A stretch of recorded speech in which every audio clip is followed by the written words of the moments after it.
So today we're going to be talking about Lab 9.2, or parts practice. And parts practice is a simplified way to learn a complex skill by separating the steps of the whole skill into separate rounds of practice.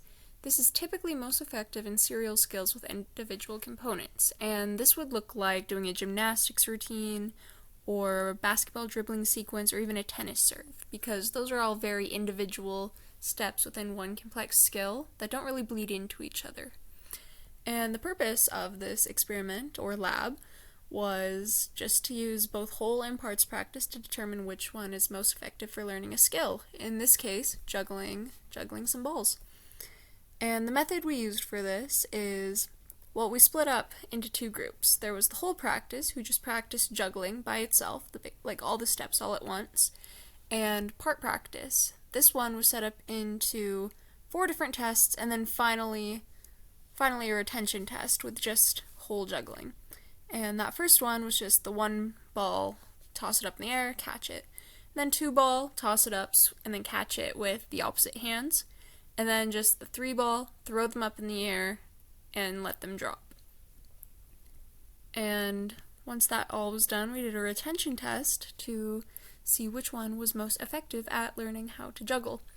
And the results we found was that the number of ball passes successfully made during whole practice was significantly higher than those made in parts practice, as seen right here in Figure 1, and also here in Figure 2. With parts practice, it was only at 5.07, which is basically 5 times the ball was caught, versus whole practice was about 6. And then also, the p-value, or the probability value, since it's less than 0.5, shows that it isn't greater or equal to whole practice, meaning that it's very unlikely parts practice is ever going to be beneficial to someone learning how to juggle, which is kind of seen here as well. And then, yeah, whole practice is much more suitable than using part practice for learning to juggle.